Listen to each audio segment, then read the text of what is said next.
Nagsisimula ang pelikula sa isang pastor na nagngangalang Thomas McCord. Sa oras na iyon, siya ay nasa isang simbahan at sumusulat ng liham sa kanyang nakatatandang kapatid na lalaki, na nasa Special Forces. Isang babaeng nagngangalang Jenny ang pumunta sa simbahan at humingi ng tulong kay Thomas. Gusto niyang makalaya kay Reb, na isang gangster sa lungsod at nagtatrabaho sa tiwaling mayor. Nangako si Thomas na tutulungan si Jenny kinabukasan at sinabihan siyang umuwi dahil gabi na. Pero bago umalis si Jenny, nakita sila ni Reb at ng kanyang mga kaibigan na magkasama. Sa tingin nila ay sinusubukan ni Thomas na ligawan si Jenny, na kasintahan ni Reb. Kaya, binugbog ni Reb si Thomas ng husto at sinunog pa ang simbahan, sinunog ng buhay si Thomas. Sa totoo lang, plano na talaga iyon ni Reb na patayin si Thomas noon pa man, dahil inutusan siya ni Mayor Pierce. Hindi nagustuhan ni Mayor Pierce ang madalas na pagbatikos ni Thomas sa kanyang pamumuno sa lungsod. Makalipas ang ilang buwan, pagkatapos niyang maglingkod sa digmaan, bumalik sa bayan ang nakatatandang kapatid ni Thomas McCord na si James, isang opisyal ng Special Forces. Pagdating niya doon, nakita niya ang ilang cowboy gangster na minamaltrato ang isang batang itim sa kalye ng walang dahilan. Hindi kayang tingnan ni James ang kanilang ginawa sa itim na bata, kaya pinahinto niya ang mga cowboy at binaril pa niya ang sombrero sa isa sa mga cowboy, na ikinatakot nila. Matapos tulungan ang binata, pumunta si James sa isang bar para magpahinga. Nagulat ang grupo ni Reb na nasa bar din, nang makita nila si James na bumalik na sa kanilang lungsod. Habang nag-o-order ng inumin si James, sinubukan siyang insultuhin ng isang lalaki na medyo may edad na hindi niya kilala. Binugbog ni James ang lalaki. Nang maglaon, nagpakilala si James bilang nakatatandang kapatid ni Thomas at nagtanong kung saan matatagpuan ang simbahang pinagtatrabahuan ng kanyang nakababatang kapatid. Si Reb, na nalaman na ang pagbabalik ni James, ay nagmamadaling sinabi kay Mayor Pierce ang balita. Inutusan ng alkalde si Reb na bantayan ang mga galaw ni James at siguraduhing hindi malalaman ng dating sundalo na pinatay nila si Thomas. Matapos makipagkita kay Reb, nagtungo si Mayor Pierce sa isang mining spot kung saan siya ay lihim na nagpupuslit ng mga ilegal na armas at ibinenta ito sa iba't ibang grupo mula noong siya ay naging alkalde. Bukod sa pagbebenta ng mga ito, itinago rin ni Pierce ang ilan sa mga armas na ito para sa isang digmaan laban sa Pangulo. Sa kabilang banda, dumating na si James sa nasunog na simbahan at nakilala ang isang babae na nagngangalang Melissa Collins. Nagbabasa siya ng Biblia sa mga bata pagkatapos mamatay si Thomas na kanyang guro, ilang panahon na ang nakalipas. Nang tanungin ni James si Melissa kung nasaan si Thomas, dinala niya ito sa libingan ni Thomas. Nakatayo sa harap ng puntod ng kanyang kapatid, hindi makapaniwala si James na namatay ang kanyang nakababatang kapatid at gusto niyang malaman kung bakit. Pagkatapos ay ibinahagi ni Melissa ang lahat ng kanyang nalalaman, kabilang ang kung paano namatay si Thomas sa sunog sa simbahan. Naghinala siya na maaaring kagagawan ni Pierce ang pagkamatay ni Thomas. Dahil sa nakaraan, binibatikos ni Thomas noon ang pamumuno ni Pierce sa lungsod dahil sa pagpayag niya sa gang na pinamumunuan ni Reb na saktan ang mga inosenteng tao. Nang marinig ni James ang kwento ni Melissa, nagpasya siyang imbestigahan ang pagkamatay ni Thomas at humingi ng hustisya para sa kanyang nakababatang kapatid. Dahil walang matutuluyan si James sa lungsod, niyaya siya ni Melissa na pansamantalang tumuloy sa kanyang bahay. Pagdating niya sa bahay ni Melissa, sinalubong siya ng kanyang ama na si Stratton Collins. Habang magkasama silang kumakain, nag-usap sina James, Melissa, at Stratton tungkol sa mahiwagang mga pangyayari sa pagkamatay ni Thomas. Kahit na may usap-usapan na namatay si Thomas dahil siya ay lasing at nakalimutan niyang patayin ang kandila, ngunit naniniwala pa rin si Melissa na sina Pierce at Reb ang nasa likod ng pagkamatay ng pastor. Nakalulungkot, walang sino man sa lungsod ang nangahas na sumalungat sa makapangyarihang mga taong ito, sa takot na baka maranasan nila ang parehong kapalaran ni Thomas. Sa isa pang pagkakataon, binigyan ni Melissa si James ng isang kahon na puno ng mga larawan noong bata pa si Thomas at ang kanyang tala-arawan. Nagpasalamat si James kay Melissa sa pag-iingat ng mga gamit ng kanyang nakababatang kapatid. Napansin niyang parang malungkot si Melissa, kaya tinanong niya ang kanyang ama, si Stratton, kung ano ang bumabagabag sa kanya. Pagkatapos ay ipinaliwanag ni Stratton na kamakailan lamang ay nawalan ng asawa at anak si Melissa. Nang malaman ito, naawa si James kay Melissa at nag-alala sa nararamdaman niya.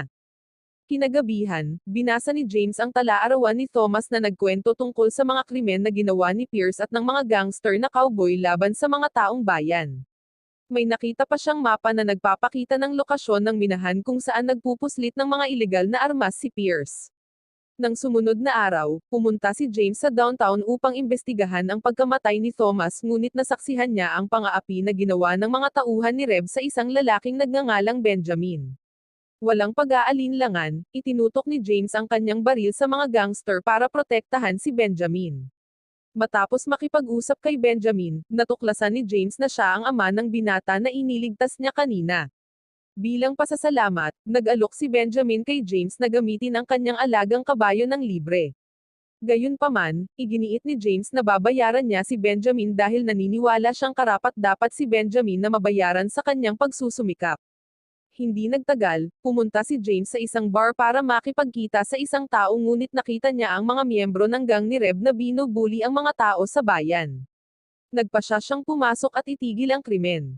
Sinubukan ni James na lutesin ang sitwasyon nang hindi ginagamit ang kanyang armas, sinabihan lamang ang mga tauhan ni Reb na umalis sa bar.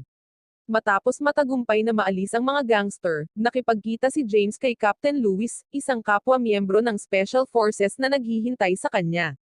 Sa kanilang pag-uusap, nabunyag na si James ang ipinadala ni Lewis upang tugunan ang problema ng gangster sa lungsod. Hiniling din ni Lewis kay James na maghanap ng ebidensya na may kaugnayan sa mga krimen na ginawa ni Pierce at Reb dahil hindi nila pwedeng arestuhin ang mga ito nang walang matibay na patunay.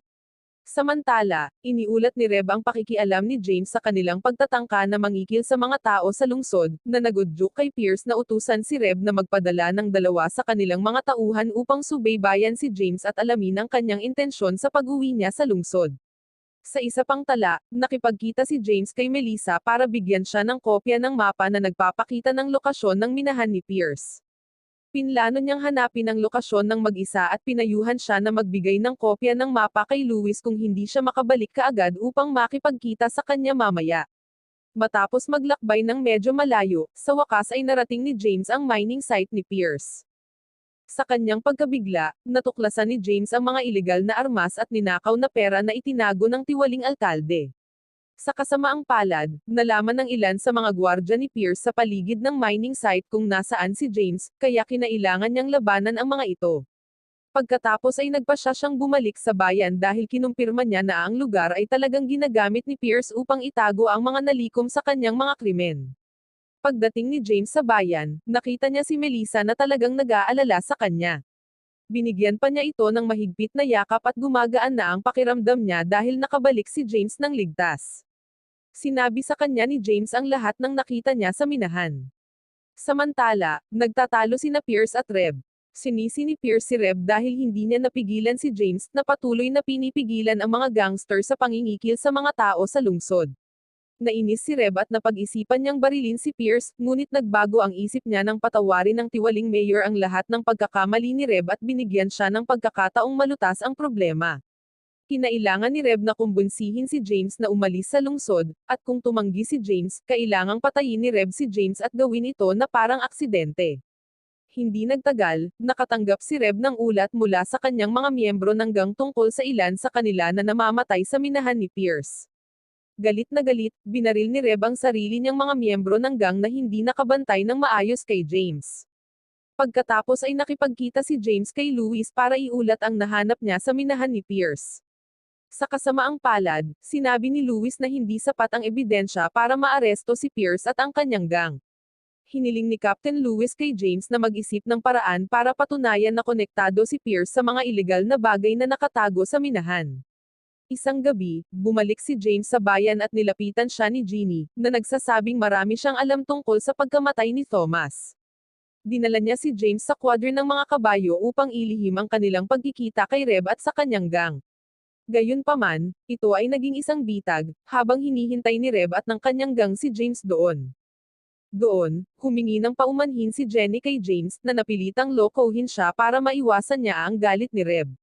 Sa bahay, si Reb at ang kanyang mga gang ay binugbog ng husto si James at pinilit siyang umalis sa lungsod. Nang makita nilang walang magawa si James, iniwan nila siya. Si James, dahil sa lakas na natitira sa kanya, ay nakabalik sa kinaroroonan ni Melissa, na malubhang nasugatan. Di nagtagal, ginagamot ni Melissa ang kanyang mga sugat, at kinailangang magpahinga ni James ng ilang araw. Habang nagpapagaling siya, sumama siya kay Melissa sa pagbabasa ng Biblia sa mga tao sa lungsod. Samantala, masama pa rin ang loob ni Pierce na hindi umalis ng bayan si James. Kaya, ginawa niyang sheriff si Reb para legal na arestuhin si James. Sa mata ng batas, sa ganitong paraan, kahit ang mga nakatataas na opisyal ni James ay hindi makakatulong sa kanya. Si Reb, na ngayon ay sheriff na, ay hindi nag-aksaya ng oras, at kasama ang kanyang mga tauhan, ay pumunta upang arestuhin si James sa harap ng bahay ni Melissa. Maling inakusahan nila si James ng pambubugbog kay Jenny. Balak ni Reb na itapon si James sa kulungan, at hindi na lumaban si James dahil nakatutok sa kanya ang baril ni Reb at ng kanyang gang. Hindi nagtagal, itinali ni Reb ang mga kamay ni James at kinaladkad siya sa mga lansangan ng lungsod bago siya dinala sa lugar ng pagbitay. Doon, dumaan sa daan-daang hampas ng tungkod si James sa harap ng lahat ng mamamayan ng lungsod. Naroon si Melissa at nakiusap kay Pierce na palayain si James dahil naniniwala siyang mali ang akusasyon. Gayunpaman, si Pierce, na determinadong makita na mapaparusahan si James, ay tumanggi sa kahilingan ni Melissa.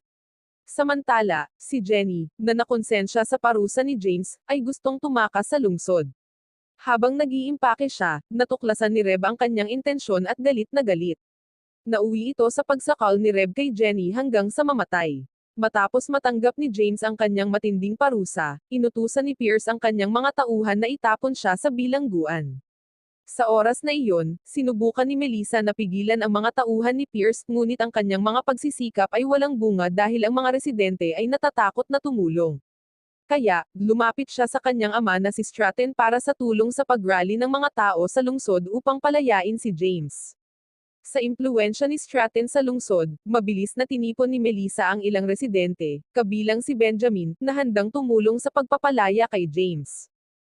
Doon, tiniyak ni Melissa sa kanila na hindi mawawala ng kabuluhan ang kanilang mga pagsisikap dahil tutulong si James na ibagsak ang tiwaling pamumuno ni Pierce. Walang pag-aaksaya ng oras, nagtungo sina Stratton at Benjamin sa kulungan at hinarap ang mga gwardya ni Reb, hinihingi ang susi ng selda ni James. Dahil hawak ni Reb ang susi, kinailangan ni Benjamin na sirain ang lock ng selda para mapalaya si James. Kasabay nito, humingi ng tulong si Melissa kay Louis at sa kanyang squad para tumulong sa pagpapalaya kay James. Sa pagbabalik sa bilangguan ng lungsod, lumilitaw na pinalibutan ni Pierce at Reb ang bilangguan, na napilitang sumuko muli si James upang maiwasang masaktan ang sinumang inosenteng tao habang ipinagtatanggol ang sarili. Bago umalis para sumuko, hiniling ni James sina Stratton at Benjamin na manatiling mapagmatsyag dahil anumang oras ay maaaring atakihin sila ng mga tauhan ni Pierce. Nang makalabas na si James sa bilangguan at ibinaba ang kanyang sandata, inangkin ni Reb na siya ang pumatay kay Thomas na ikinagalit ni James. Inatake niya si Reb at ang kanyang gang. Matindi ang away ng grupo ni James at Reb. Nang babarilin na sana ng isa sa mga tauhan ni Reb si James sa likuran, sinubukang pigilan ni Benjamin ang gangster ngunit ang nakakalungkot, binaril ni Reb si Benjamin. Di nagtagal, dumating si Louis at ang kanyang mga tropa upang ihinto ang nagpapatuloy na shootout. Inaresto ni Louis ang lahat ng miyembro ng gang na sangkot sa mga krimen ni Pierce at Reb. Sa kasamaang palad, nakatakas ang dalawang tiwaling opisyal ng lungsod. Hiniling ni James kay Louis na hanapin si Pierce na malamang na nagtatago sa lugar ng minahan.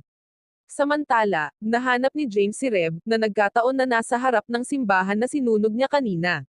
Nang makita ni Reb si James, gusto niyang hamunin ang nakatatandang kapatid ng pastor, ngunit hindi siya pinansin ni James at sa halip ay binaril si Reb. Habang palihim na babarilin na ni Reb si James, isang malaking kahoy na krus mula sa gusali ng simbahan ang nahulog at tumama kay Reb, na humantong sa kanyang kamatayan. Sa kabilang banda, matagumpay na nahuli ni Louis at ng kanyang mga tropa si Pierce sa lugar ng minahan. Sa huli, binisita ni James ang libingan ni Thomas upang magbigay galang sa pamamagitan ng paglalagay ng maliit na krus na kahoy dito. Pagkatapos ay inalagaan niya ang anak ni Benjamin, dahil wala ng ama ang binata.